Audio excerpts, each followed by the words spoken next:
Well, everyone, one of my favorite phones that have ever came out, in my opinion, is the iPhone XR. And I really do think that it's probably never too late to buy this phone in general. I mean, this iPhone has so much capability within it. It has so much power. And even with the release of Apple's latest iPhone SE 3rd generation, it's really making me love these 4-year-old phones. I mean, this phone came out, 4 years ago almost, and it doesn't even look like a 4-year-old phone. When you look at the iPhone XR and you look at the iPhone 13, yes, there's a lot of differences. We have the flat sides, we have a lot of different things like that, but the iPhone XR is still a very impressive iPhone in the performance standpoint. Now, I've been installing iOS 15, all the betas, all the software versions for the most part on this iPhone for many years now, and I can definitely tell you this iPhone completely stands the test of time.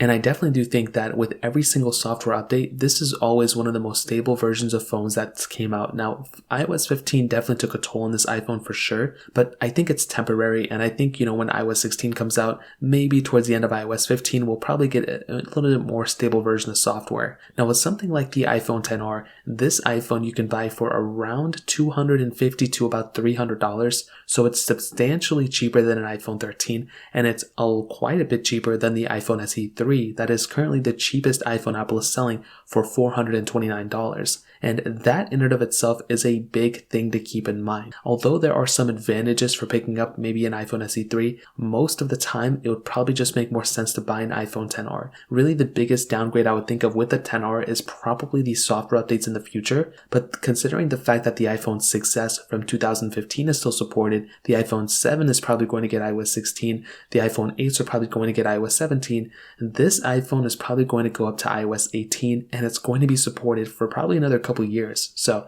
I wouldn't even worry about the software updates yet. This iPhone still has a long ways to go. And that's another big thing to keep in mind. When you're getting an iPhone like the XR, you're getting day one updates. As soon as the iPhone 13 Pro Max gets an update, the iPhone 11 is going to get an update, and the iPhone XR is going to get an update. And any iPhones that are supported at that day are going to get an update as well. And that's always one of the best things about these phones. So in my opinion, something like the iPhone XR is still here to stay. It's not going anywhere anytime soon. And that's not even touching the performance. This thing has that Apple A12 Bionic chip inside of it, and that's still a very good performing chipset. It's definitely not perfect, as I mentioned before. It has some issues here and there, but it's been pretty stable in my opinion, and I've been doing a lot of heavy gaming on my third channel about this phone as well, and I've been having a great experience on it for sure. So when it comes down to it, I think the iPhone XR is still a very good phone. There's really not that much to complain about, and I do think at this day and age, this is a solid iPhone, and it's probably never too late to pick up this iPhone in my opinion. So that kind of covers it. If you guys have any questions or anything,